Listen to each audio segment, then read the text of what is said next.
Blast Live. The Academy bans Will Smith from going to the Oscars for 10 years. Is this the right call? Bennifer is officially engaged again. How different are the rings from 2002 to 2022? Can you really learn how to talk to your pet? An animal psychic reveals why we all might have telepathic powers.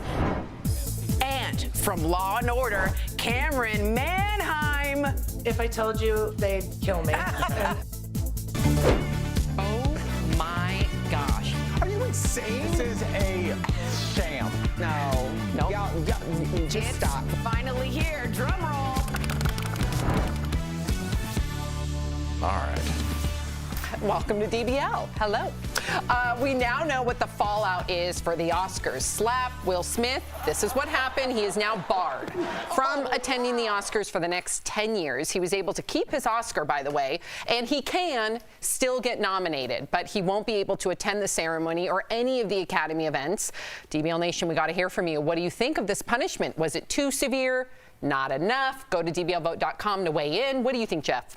Listen, a lot of people are like, wow, that's excessive, right, in some sense. But, I mean, they had to draw a line in the sand. They had to make an example of Will Smith. My thing is that will he be forgotten from this? Like, will he get the same roles if he can't promote going to win that Oscar? Or is this going to somehow backfire on the Academy, and there's going to be more eyes wondering what Will Smith is doing at home on Oscar night, right? So I guess maybe. And him being a positive guy and trying to work his way through things, that's how he's been inspiration all of his life. I feel like he's going to turn this into a positive somehow. So Oscar night might be about him, not about the awards show. He did say, before you chime in, Erica, I accept and respect the Academy's decision. Of course he does. Yeah, I mean, see, This is such a strange situation for me, like looking at how news cycles and everything generally roll out. Like, this has been an expedited process because the judge, the jury, the critics, everybody were chiming in all at the same time, and it burned out a cycle. It's continuing to burn out a cycle for what, 2 weeks at this point? And the crazy thing is it started off with a joke, and now it's just the joke, because there was never going to be a solution that everyone was going to be 100% happy with. What I'm looking forward to is, much to Jeff's point, that Will Smith is someone that, like, in the morning when I need something positive to listen to, when I'm on the treadmill or whatever, he's one of those voices. And I often wonder, when someone is of that level and of that seemingly perfection, what is that fall off like? Because there's always going to be something bad that occurs, and how do they overcome it? And so I'm really looking to him right now to see what he does in this moment. What do you think about the 10-year punishment? I mean, from the Academy? It makes sense. Sammy, when I try and look at things like this, especially when you're talking about two A-list stars that are in the stratosphere, we can't relate. But what I can relate to, I was thinking about, like, what would happen if I did that to one of you guys' spouses on the altar in front of everybody that you've ever cared about? I would probably not be invited to something for probably 10 years. So that seemed right there. I wonder, as Eric was talking, you always get me thinking about stuff. Yes, this is going to be out of the news cycle, but then, Jeff, what about the civil suit? Do they drag that out? Because it seems like there's a civil suit coming. So that's what I wonder, is this going to take this out of the public conscious and then bring it back when the lawsuit Well, we're comes? also going to hear from Will Smith when he goes on Red Table Talk, and I believe that's going to happen sooner than later. Do you think that's a good idea? Yeah, I do. I think that's a forum that is completely transparent, and I do. But is it impartial? From what I've seen on Red Table Talk, and I'm not condoning anything that Will Smith did, I've always seen people go there for redemption. Mm-hmm. I've seen people hold themselves accountable, and I've seen people want to grow. And it's always been a positive experience for me as a viewer. I can only imagine with Will and Jada that we're going to see some raw emotions. And I think that they're going to uncover a lot of things that maybe led up to this that a lot of us don't know. That's just my thoughts. Let's hope. Let's hope. All right, so speaking of the slap, Chris Rock performed in California over the weekend and joked that he's not talking about it until he gets paid, to Al's point. He also said he got his hearing back after getting slapped. Meantime, Jada was seen out for the first time since the Oscars. She attended the opening of the Rhymes Performing Arts Center in LA wearing this gold gown. Gorgeous. Also over the weekend, Jada and Will Smith's daughter Willow performed on SNL alongside Camila Cabello, but just moments before, SNL cracked these jokes about her dad. He can still be nominated and even win an award. He can even go to the after party. He just doesn't have to attend the 4-hour ceremony where someone is definitely going to make fun of his wife again. Honestly, I think a real punishment would be to make Will Smith host next year's Oscars. That's funny. It is funny. Was it weird to have Willow there? I don't think it was weird. I don't know when she was booked, if she was booked before this happened or after. But, you know, one thing about that family in general is the strength, the ability to, like, persevere. And again, I like the fact that you said you're not condoning anything that happened. I still have a lot of empathy for what Chris Rock must be going through. But when we're talking specifically about this family, you know, when my parents aren't in a position to lead, I step up to become the leader. And that's what I saw from that display of her being out there to be like, this is my family and I'm representing. That's beautiful. Yeah, it's her career, though. You know, it's like, it's kind of my worst nightmare. What Will Smith's going through right now is like something that jeopardizes your daughter or your son's career, or not even career, just in general, people writing them on social media, right? So, like, it sounds weird to say, but I've been on TV a long time, right? And I've said some things and done some things, and I don't want it to affect my sons in any sort of way, have their dad be an embarrassment of some sort, But right? that could happen with any job. I mean, I know, but to be it on a stage amplified like that, Oscars, right? And then she's got to go on Saturday Night Live. You don't think everyone's in the audience kind of snickering? Right. Same way like Chris Rock's going to be out there, they're not snickering a little. It's like, this is going to affect the rest of their lives, and unfortunately, that's unfortunate. Right, That's and especially it's definitely going to affect the near future. I guess my question, you guys and Sammy, I'm going to ask you this. Should they be talking on Red Table Talk, knowing that we live in a litigious society and anything you say can and will? Should you be on Red Table Talk talking about why you did that and your motivation? Because you know every single word you say is going to be played back for you in court. And if we're talking about a settlement that's got 3 numbers before the word million, I don't know how much I'd be chit-chatting with my wife on the YouTube show. So he might need to think about that. So is this official? What's on Facebook, Is Chris Rock suing Will Smith? Is that official? Rumors right now. It's not official. Yeah, it's not official. It is Okay. not, But one would assume. yeah.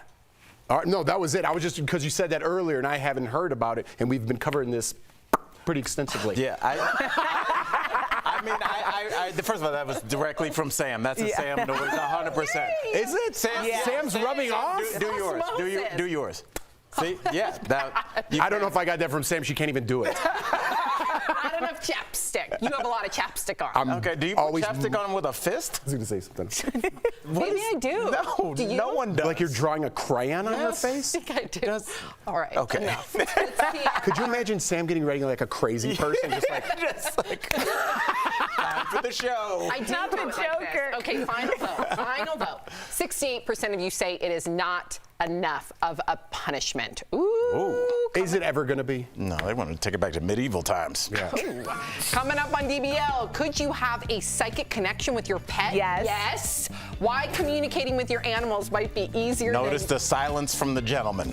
might be easier than you think. And our interview with actress Cameron Manheim. Did you know Cameron isn't her birth name? She tells us why she changed it. Plus, Dancing with the Stars is moving to Disney Plus. Would you fork over money for a streaming service to watch your favorite show? Closed captioning provided by This April, connect with Al, Tori, Erica, Jeff, and Sam. What are we talking about? Real conversations are on DBL. I love this story. That's why you watch every show. DBL, all new every day. You're out of the news cycle. If you talk about it, you're right at the top of the news cycle. Okay. Yeah, we're talking about should Will Smith Is it $8 or go on. $7.99? I've said for legal reasons, Just to have he a probably reference. shouldn't. Our EP Chris said, just embarrassment and probably legal reasons. Would I you? think it's a good idea. I think that's the forum where for me personally as a viewer, I watch every episode. I gained empathy for Olivia Jade. I gained empathy for anybody that was going through something and I didn't understand or I had preconceived opinions after watching Red Table Talk. It always gave me Olivia went on after her legal situation was clear, Yes, right? you're right. So Yeah. that I just How don't do you think feel about Will on there when they were talking about their entanglement and all that? How do you feel about that awkward and cringy. Yeah. But then when he had Aunt Liv on, what's her Aunt name? Viv. Aunt Viv. Wow. Mondays. Close. When he had Aunt Viv on, I actually I thought I had so much respect for him because he really did listen to all of her pain and he really did take accountability. That's hard to do. Even though he may have his own side, he swallowed it and he listened to exactly what she had to say. So Interesting.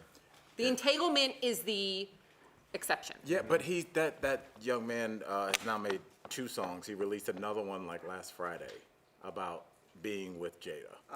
Wow. Oh, Yes. really? He released another one? Yeah. So he's capitalizing No, he or trying to didn't. capitalize on it? Yeah, I mean, wouldn't you? I mean, know. we are capitalists. This is all you have is to What capitalize. does the new song say? Anything direct? I don't. I'm Does it say anything There's a direct? reference, yeah, to Yeah. the entanglement. Oh, man. Yeah. It's.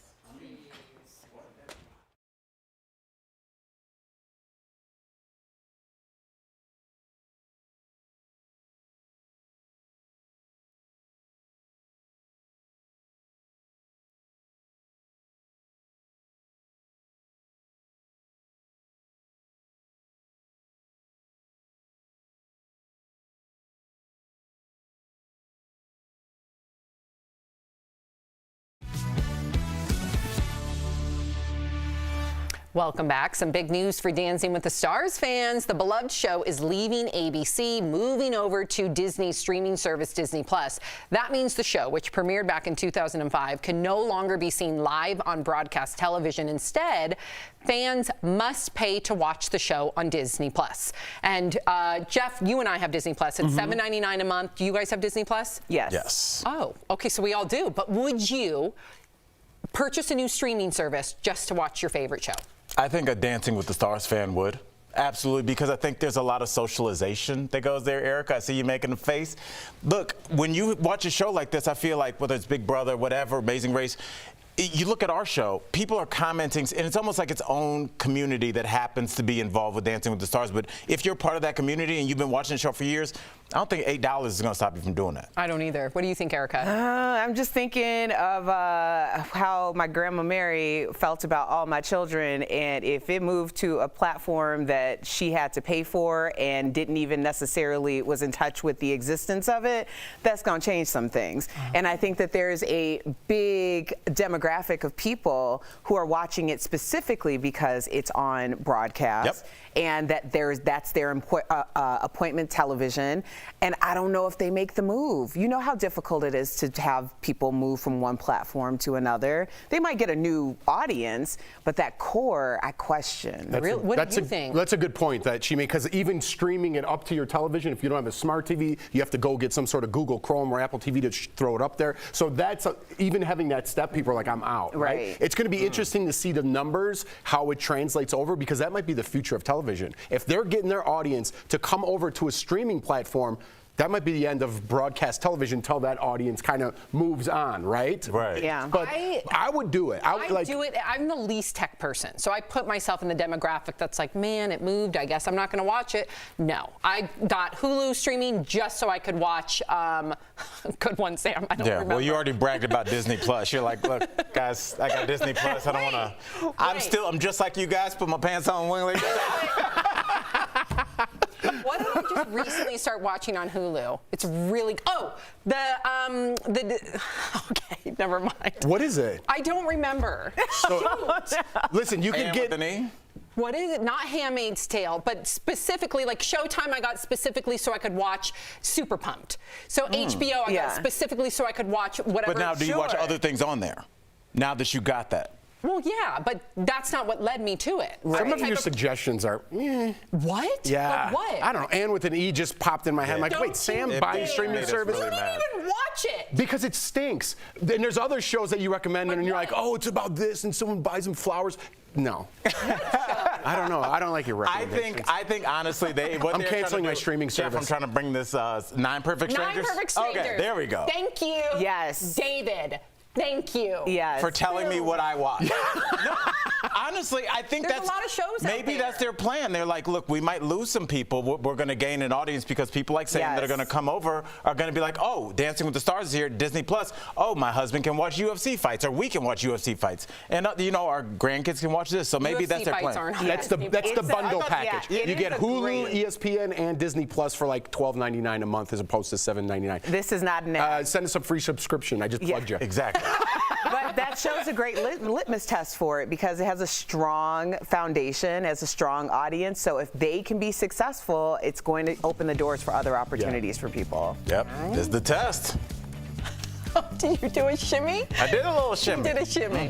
Coming up on DBL, our interview with Cameron Manheim. She's telling us all about her role on the revival of Law and Order. This was...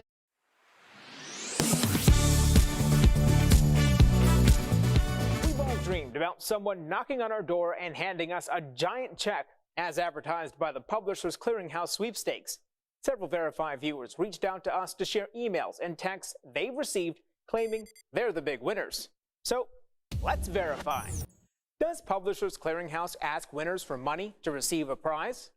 Our sources are Publishers Clearinghouse, the Federal Trade Commission, and the U.S. Postal Inspection Service. PCH says it gives away $13 million a year in various prizes, ranging from $1 Amazon gift cards to several $1,000s a week for life. One text forwarded to us by Rose says she won more than $7 million and a new car. The text was supposedly sent by Dave Sayer, PCH's director of advertising, and wanted Rose to pay $400.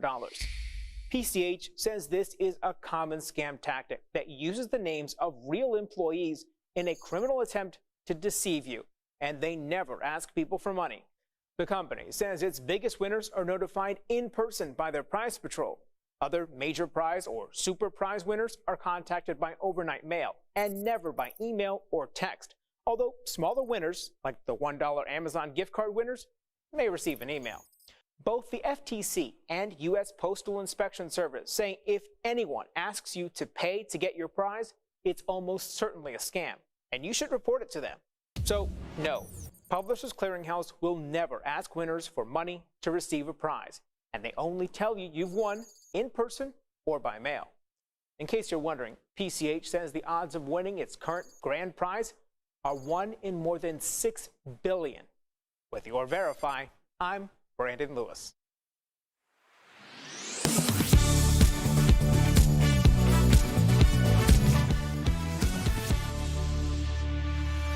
Even that right-wing prick Reed can't dig up any dirt on him. Yeah, could just be a random act of violence, an emotionally unstable guy acting on impulse. It's possible, but keep digging into this Jordan Reed angle. He said there was some rumors swirling, so let's find out what they were. Love her, and who can forget her body-inclusive Emmy acceptance speech or the many roles that make her a star. Cameron Manheim has returned to one of her first gigs, Law and Order, in a lead role, and we caught up with her earlier. Check it out. Cameron, hello, hello, hello, hello. I wanted to say first up about your name, Cameron. You weren't always a Cameron. So how did you come up with that name as an actor? I'm fascinated in names. You know, that's true. Hello, and it's so great to see you, and thank you for having me on. Of course. I was born Deborah. I can't even believe I'm saying this in public. I hated that name so much as I grew up. I'm sorry to all you Deborahs, Deborahs out there. It was not my name. And I just wanted like a powerful guy's name, you know? So I thought I was going to be Sydney, Sam, or Cameron. And then I traveled around Europe with my sister. She called me a different name in every country. And Cameron was the winner. And then I decided to spell it differently because that's who I am. I just like to screw all the rules and make all of them up myself. You know? Why? Because I can. Cameron with a Y. I love it. What I love about my name now is that people write me and tell me that they've named their kids Cameron and spelled it my way. So that makes me really happy. Look at that. All right, now you received an Emmy for Best Supporting Actress for The Practice, of course. Was there a moment when you thought to yourself, could I win an Emmy for this? Because it's weird. Was there a moment, or did you know? Did it just happen and you were just like, this is crazy? Right. Oh, no. I did not know. I was really very much the underdog. I was new to television. Nobody knew who I was. There were huge people running against me who deserved that Emmy. And so, I mean, I wrote a speech because I remember always saying, oh my God, they have a minute to say something, and they didn't think about it because they're superstitious. That's so stupid. I'm like, my writing a speech in my, bedroom isn't going to stop the voters from voting for me. So I decided to just write a speech. And I remember with my hair and makeup team, I said, is it going to be stupid if I thank all the fat girls? Will it be a Sally Field moment? Like, you like me, you really like me, and then go down as just a terrible, moment. They're like, and they looked at me like, maybe that would be stupid. But I decided to do it anyway. That was spur of the moment. Yes. The whole thing was spur of the moment. It was crazy. It was incredible. You appeared on 3 different episodes of Law & Order before landing a lead role in the reboot. Out of those 3, I got shot in the boob once on CSI Miami, so I know I'm pretty much just like you, just like an extra, a person on that scene. Yeah, exactly. Do you have a favorite of those 3 walk-on roles? Oh my gosh, yes. It was a really interesting role. I played a foster mother who really kind of had a foster kid for the check not because she cared. I mean, who hasn't? It was really dark. And Sorry. And so she, the kid's gone missing and she didn't even know. Wow. But I remember I got to smoke in the show. Nobody does that anymore. I thought that was the coolest thing. The shot starts with me lighting a match and bringing it up to the cigarette. And I'm like, this is the coolest thing I've ever done. Yeah, you're Marlon Brando. They didn't let us smoke in college. Yeah, right on. Good for you. So you are the envy of a lot of people because I hear you are friends with Mariska Hargitay, which everybody wants to be. So tell us about that friendship. What's it like? I met Mariska years ago, 20 years ago, through mutual friends, Maria Bello, Jolie Fisher. We'd end up at events together, and her Joyful Heart organization, I was always very, supportive of. But then I hadn't seen her in a while, and she called me as I was flying into New York. She went, girl, you're in the Dick Wolf universe. And I go, I know, Mariska, I have so many questions. She said, come on over. And I came over. She goes, I'm going to come over for dinner. And I'm like, I had huge expectations of this dinner because, she's Mariska. I thought for sure it would be catered and the whole thing. And I get there and she's like, do you want a cheeseburger or do you want a vegan burger? I went to Shake Shack. And I'm like, oh, she is a woman after my own heart. I love it. That's so funny. Yeah. Is there any chance you guys will be in each other's shows at all? Well, I mean, if I told you, they'd kill me. So I can't, no. Right. I don't know. There's always crossovers, and I will just say this.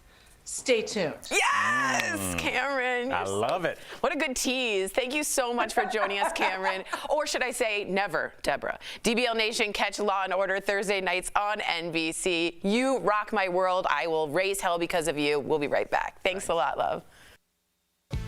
Promotional consideration is brought to you by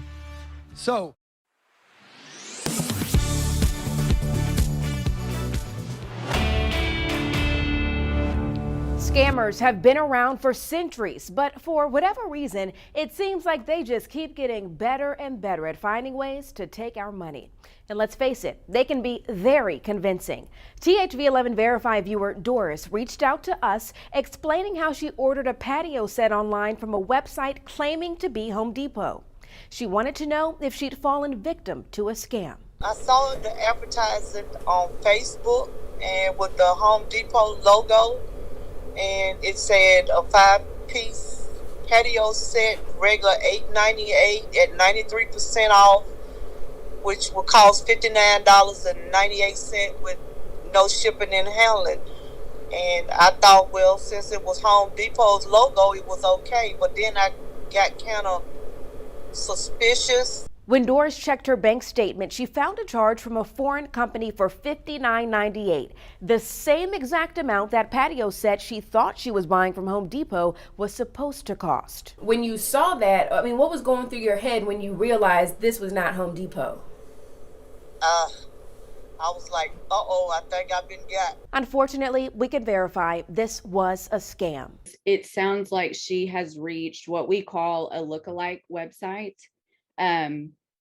And it does sound like a scam. Kara Carlin with the Better Business Bureau serving Arkansas says there are a lot of these kind of websites online right now. She suggests taking a very close look at the domain you're using. That www address, especially if you have clicked onto the website from an online advertisement or a text or an email.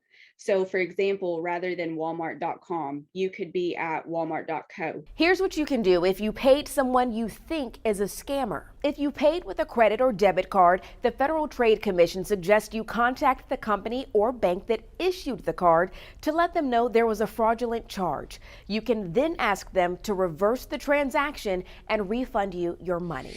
If you have something... A group of trade associations that depends on coins like banks, retailers, and grocery stores are asking the Treasury Department to convince Americans to start using coins again. They point out this is a real problem for people who don't have the resources to pay electronically. An estimated 22% of Americans are unbanked or underbanked. While this is being called a coin shortage, experts say that's not really true.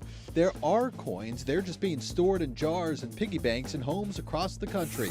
While Americans have been moving away from paper money for years, the pandemic sent the trend into hyperdrive. Some businesses even stopped accepting cash, forcing people to rely only on electronic payments. Now, when people do use cash, stores often don't have enough coins to make change. That has forced them to come up with creative solutions.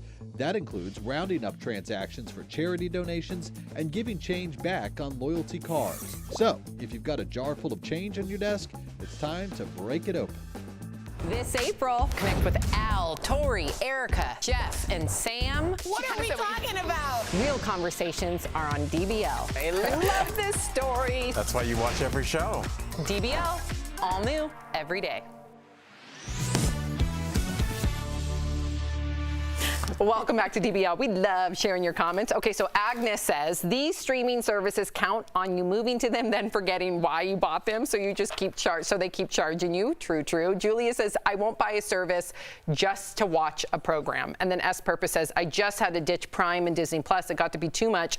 I'm a single lady. How many streaming services do I really need? Right, that's the thing. So if you get rid of your cable, you got to buy these streaming services. So wouldn't it kind of equal out to the same thing? But I think some people are like, I don't watch everything on cable. Like some people are just home flip show people, and that's all they watch. Yeah, I'm like Gold Rush, Discovery, boom. Yeah. I could cancel the rest. If you're leaving us, you can watch the second half of the show online. Watch on YouTube, dailyblastlive.com, or our app. But if you get the second half of the show where you are, here is what's ahead. Bennifer is engaged again. We're taking a look at the rings from 2002 to 2022. Plus, Victoria and David Beckham's son gets married. We've got an inside look at the very extravagant event.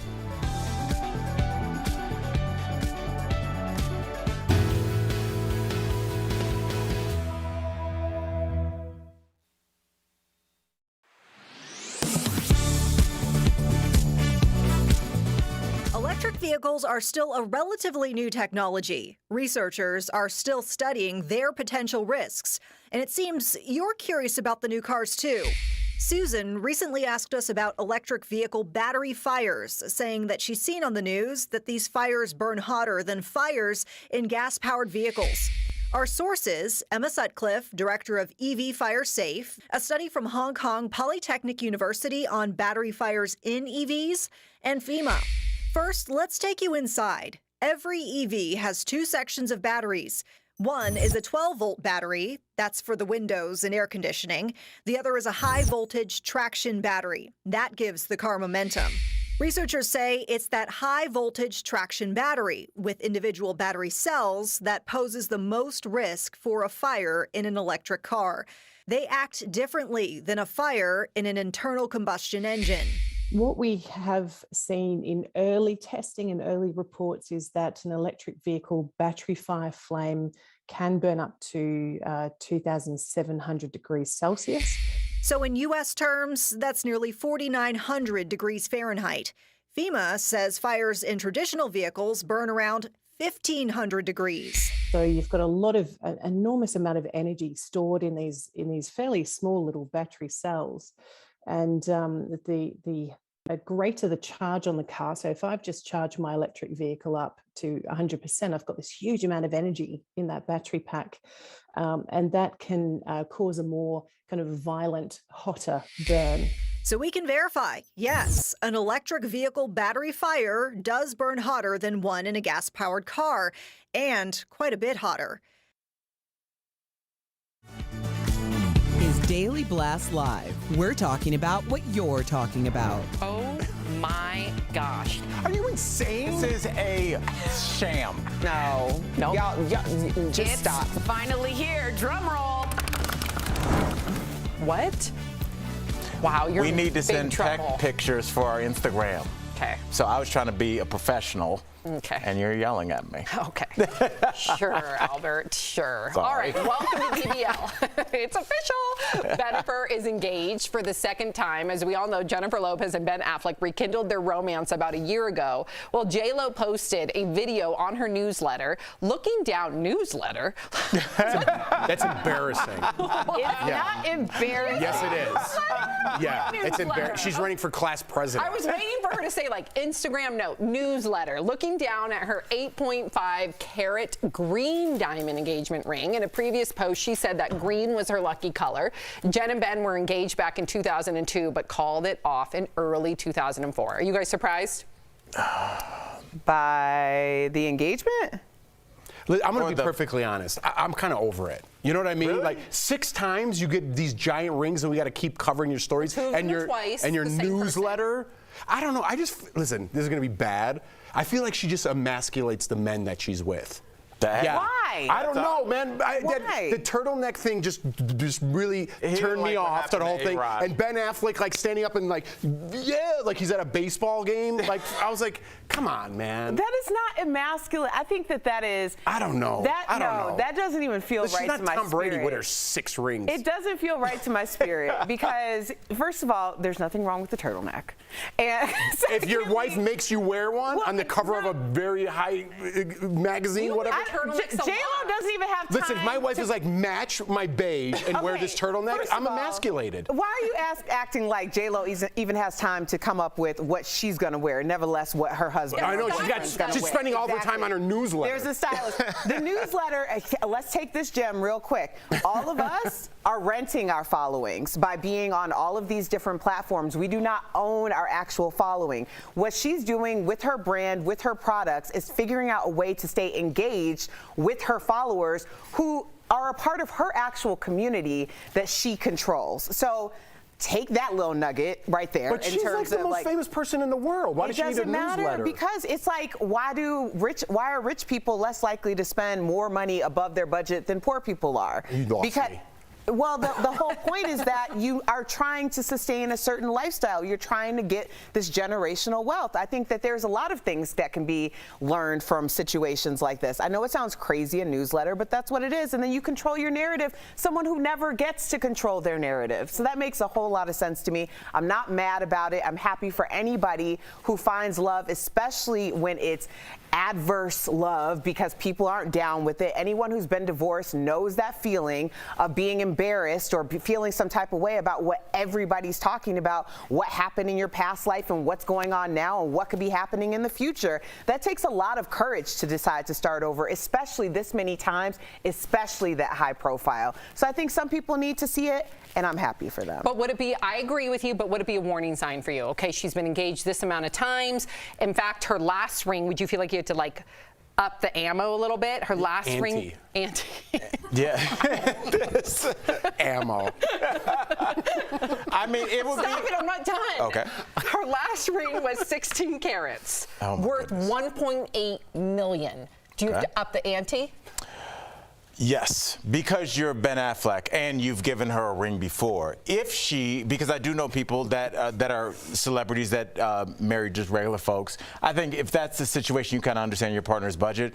But in a situation where Ben Affleck is done quite well for himself, I think she's expecting, and I think she is a person that, kind of taking it back to A-Rod, remember when he bought her that Porsche? I think she's a person that likes nice gifts. And I think a lot of people are like, oh, I don't need it. I think she likes it, and that's fine, too. Remember when A-Rod was stuck in the back of that limo with her dress? Yeah. And he was just all the way in the back, and it was all for a dress. No, I think she likes them, and she doesn't care about. Jenny from the block got $10 million on her on her finger. I mean, that's a lot. I don't know if it's 10, but it might as well be. All together. I don't know if you can still claim the block when you got a ring like that.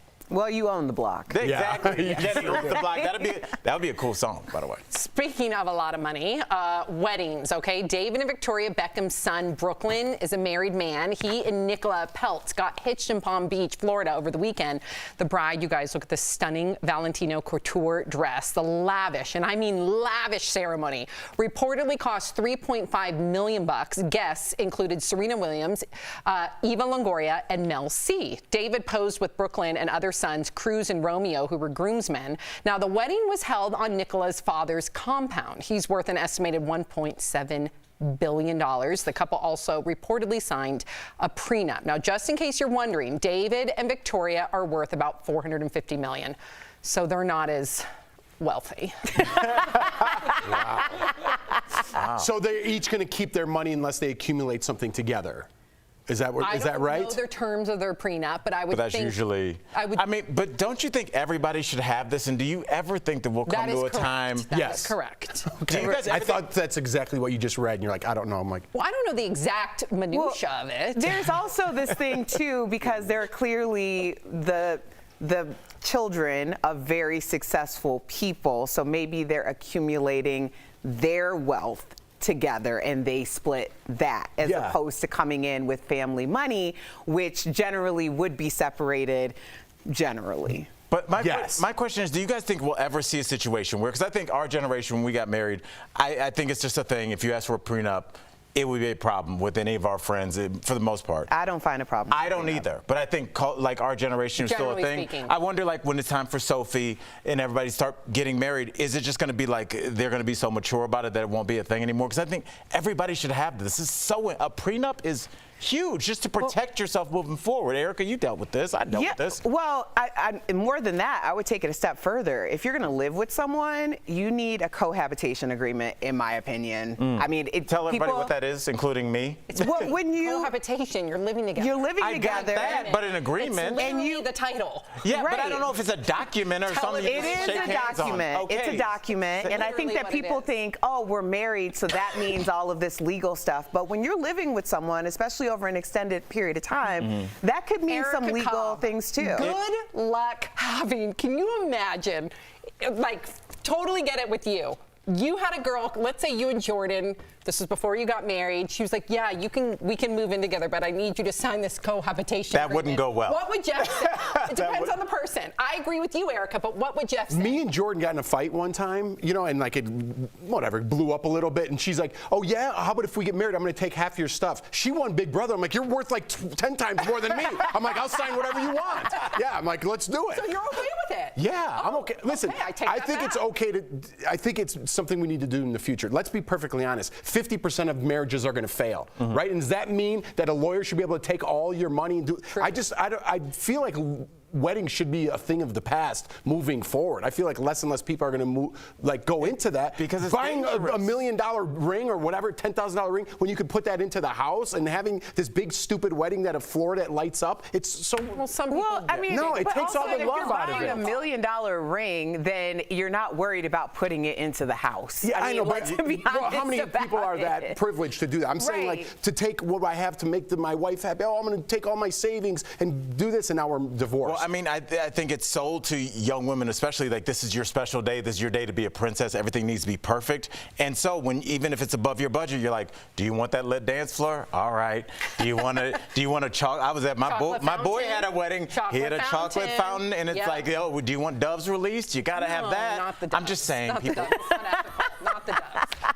Why is that unethical to let them fly? Where do you think they are before they get in the cage? We're letting them out. Oh, so they get to just live in a cage? They should be thanking me on their way out. Like, I did that for you. Okay. We hatched a butterfly this morning. I'll talk to you guys about it later. No, well, why don't we lead with that? Maybe at the end of the show. It's quite quite magical. Speaking of celebrity kids, Alec Baldwin's daughter, Ireland, is speaking out about getting trolled online. I saw this over the weekend. Ireland posted a lengthy message on Instagram saying that she has been called some version of fat, ugly, worthless, and irrelevant since she was a kid, you guys. She said she has spent too many years starving herself, all because some troll said she would never be as thin or as pretty as her mom, Kim Basinger. Ireland ended the post with a message to her haters saying fat is beautiful and pigs are adorable and smart, so the joke's on them. This broke my heart reading this weekend. I don't know why, Sam, because it's so prevalent now. It's so sad that I am numb to this. I expect this on social media now, and I cannot believe that there are people that attack kids. Like I know she's a grown woman, but to me, I look and I see somebody that should be friends with my daughter. You know, somebody who is figuring out their way in the world. And that's permanently been hamstrung because not only has she had to respond to this, but let's not act like some of this hasn't been internalized as well. It did. She developed an eating disorder, self-hatred. We also saw this with Rumor Willis comparing herself to Demi Moore and Demi's fans attacking. We also saw this with Whitney Houston's daughter. Let's not forget about that. Right. Yeah. It's especially for these children who are growing up in the spotlight because of who their parents are. And I think it's such a weird, when we talked to Roseanne's daughter, like my question was more along the lines of, what is it like to get so much hate for being you when you aren't even necessarily in a situation that people would trade their own lives in for?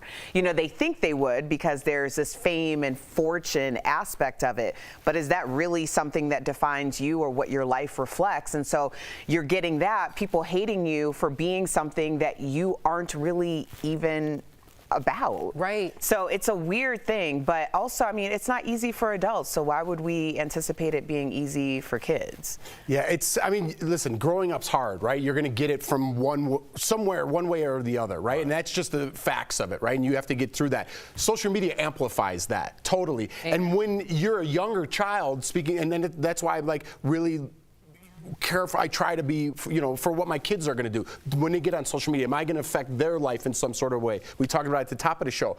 But the fact that there's adults out there, disgusting humans that are 40s, 50s, 60s, chiming in on these young kids and saying these horrible things and using anonymity to hide their own self-hate, right? Ban them. Yeah, it needs to be, it's going to be addressed. I don't know how. I don't know. Everyone's like, bring the Constitution in. But there's disgusting humans out there that need to be dealt with, whether they're camera in their face and we go to their house and figure out who they are, or figure out an IP address or use some kind of licensing. I've been saying this. I don't know when it's ever going to change. I don't know. Can it change? You've always said that from day one. We've been on the air for 5 years now. You've always said if you're going to have a social media account, you should have a license. Yes, that sounded almost extreme to the beginning, but when we see the detrimental outcome that this is producing for a lot of teens and adults, but specifically let's speak to the youth right now, that should be the way of the future. And I really hope that it is. Yeah. And you're so right about the age group too. Everyone thinks it's kids, but like, And just really quickly, was the pig comment related to, didn't Alec Baldwin like leave a voicemail when she was young, like they got in an argument? It wasn't okay. Yeah, and that's where that pig came from. It was like 10, 15 years ago, and I remember that when I heard that. Yeah, I do remember And the fact that she's still addressing that means that she's walked around with that ever since then. How could you not? You remember everything your parents tell you. That's even like if they say they're disappointed in you. Can you imagine if they called you or compared you? No. Exactly. No. Horrific. Coming up on DBL. Are you a pet psychic? We're explaining how you might be able to communicate with your furry friends more than you think. Closed captioning provided by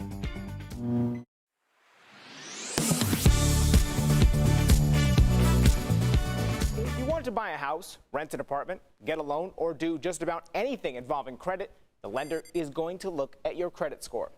This is a number that predicts your ability to pay back a loan based on your credit history. Every so often, the history of credit scores comes up among younger adults on social media when discussing how different it is today to make big purchases compared to past generations. So let's verify. Were credit scores, as we know them today, invented in 1989? Our sources are financial data company FICO, Credit Reporting Bureau Equifax, the Fair Credit Reporting Act, the Equal Credit Opportunity Act, and financial management education blogs OpU and badcredit.org. The first credit bureaus opened in the mid-1800s, but they didn't use the scoring system we have today. Instead, badcredit.org says their standards varied widely. Some use subjective character judgments and biases, like a person's race, gender, and marital status. There also wasn't a universal system. So, for example, there'd be one score for mortgages, another for auto, and a separate one for personal loans. In the 1970s, Congress passed 2 laws to prevent discrimination and make credit reporting data more accessible. In 1989, FICO created an algorithm for a universal score that ranges from 300 to 850 based on the likelihood that you'd repay any type of loan. A FICO employee blog post says the score system took off and is now used by all 3 major credit reporting agencies. So, yes, credit scores as we know them today were invented in 1989.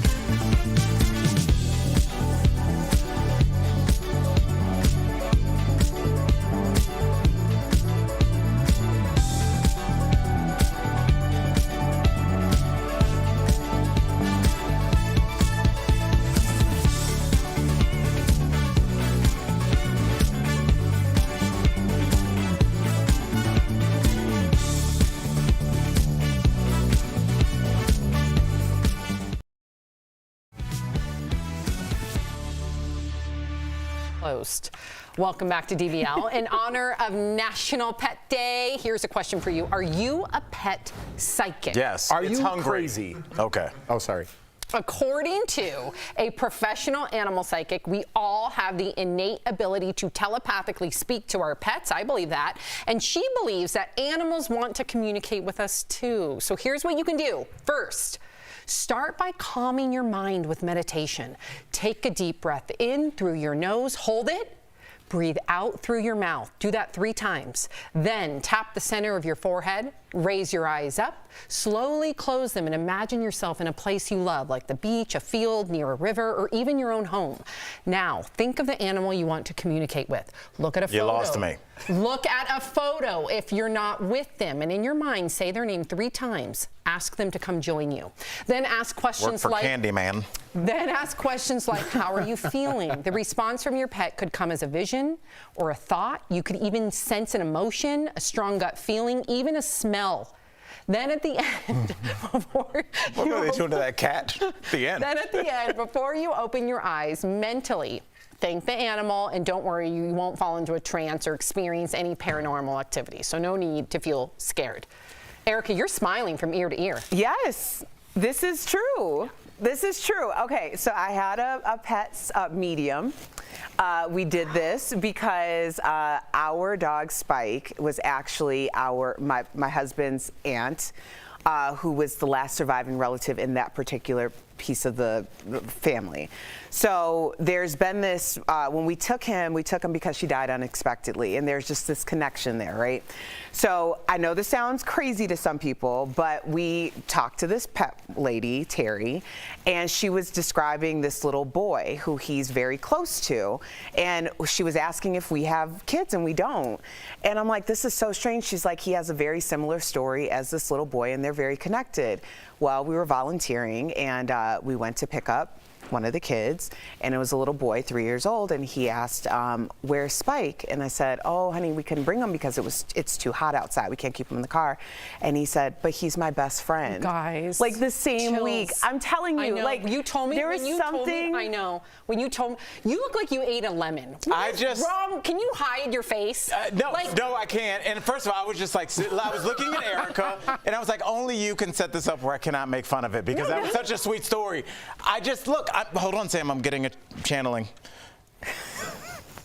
My dog is hungry. That's rude. Why do you think I didn't just use the same steps? Why do you think that I didn't use the steps? I went to my place. You don't believe it. I'm going to use this on my dog Baby, passed away after 18 years. You were so sweet to make a book for me about Baby, so I feel like you're not really showing the true Al here, but that's okay. So for me, I thought this was for live pets, though. You know what, though? I do that with my cats when I enter a room to try and communicate them, because I have 2 cats that don't ever want to be around us. They hide all the time. And when I come into the room, I do slow blinks. Slow blinks. And they respond with slow blinks. It's... You look like a crazy person. Yes. Oh my God, Courtney does it too. Our producer Courtney does that too with her cats. Slow blinks, like to let them know I'm not threatening. I love you, and they respond. That's the opposite for human beings when they see you do that. They respond back. But I am going to do this with Baby. Are you going to try this at all, Jeff? No. Not at all. Jeff doesn't have pets. No, I don't have any. Did you have a child? Oh yeah, I had a bunch. What was your main that. pet's name growing up? Whiskers was my buddy. He was my cat. He didn't like anybody, but Whiskers would like. Do you think there's any merit to this? Because I joke around, but like I got on board with the energy thing. I did get on board with that. So I do listen to y'all. Do you think that I'm talking to Jeff? Do you think there's any merit to this? No, I don't think so. Oh. Really, I don't. I believe in all the different things, like that. But communicating with your pet, why don't you ask them why they're always hiding? Why don't you ask them that? The cats? Yeah. What if they said the blink? Yeah, they're like, maybe my owner is blinking like a crazy person, so I'm hiding every day. She starts blinking at us. Okay. Back to the bed. Hey, there she is. She's going to feed us. Where are you guys? Mama's home. Okay.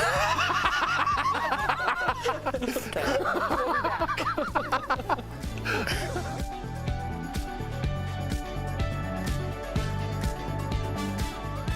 I feel young.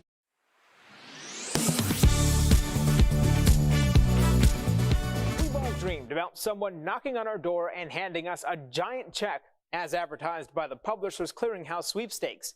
Several Verify viewers reached out to us to share emails and texts they've received claiming they're the big winners. So let's verify. Does Publishers Clearinghouse ask winners for money to receive a prize? Our sources are Publishers Clearinghouse, the Federal Trade Commission, and the U.S. Postal Inspection Service. PCH says it gives away $13 million a year in various prizes, ranging from $1 Amazon gift cards to several $1,000s a week for life.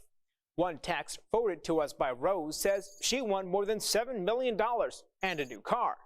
The text was supposedly sent by Dave Sayer, PCH's Director of Advertising, and wanted Rose to pay $400. PCH says this is a common scam tactic that uses the names of real employees in a criminal attempt to deceive you, and they never ask people for money. The company says its biggest winners are notified in person by their prize patrol. Other major prize or super prize winners are contacted by overnight mail and never by email or text, although smaller winners, like the $1 Amazon gift card winners, may receive an email. Both the FTC and U.S. Postal Inspection Service say if anyone asks you to pay to get your prize, it's almost certainly a scam, and you should report it to them.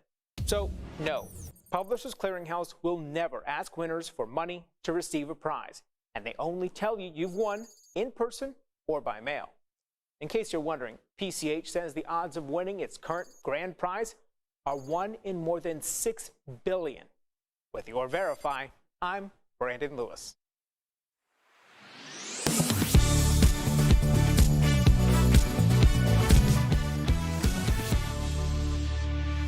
Welcome back. We've got the tips to keep you moving and motivated to hit your weight loss goals. That's today's Focus on Fitness presented by QB. First, if you're getting bored or not enjoying your routine, don't be afraid to try something new. Next, taking part in a fitness challenge is a good way to keep yourself healthy and make yourself feel like you're part of a community.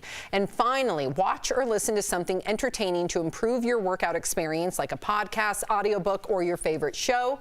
QB is a great way to get some quick exercise regardless of your physical ability or age. So try their under-desk elliptical at home. Call 1-800-556-2089 or visit QB.com to learn more. We'll be right back. Promotional consideration is brought to you by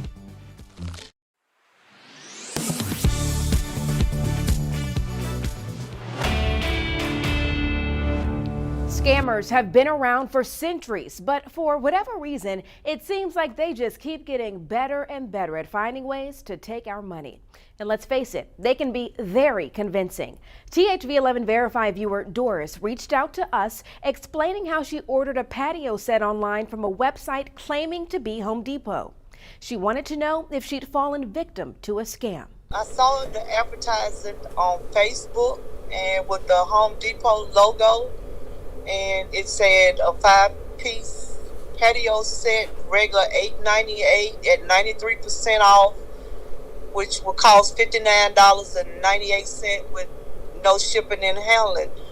And I thought, well, since it was Home Depot's logo, it was okay. But then I got kind of suspicious. When Doris checked her bank statement, she found a charge from a foreign company for $59.98. The same exact amount that patio set she thought she was buying from Home Depot was supposed to cost. When you saw that, I mean, what was going through your head when you realized this was not Home Depot? I was like, uh-oh, I think I've been got. Unfortunately, we can verify this was a scam. It sounds like she has reached what we call a lookalike website. And it does sound like a scam. Kara Carlin with the Better Business Bureau serving Arkansas says there are a lot of these kind of websites online right now. She suggests taking a very close look at the domain you're using. That www address, especially if you have clicked onto the website from an online advertisement or a text or an email.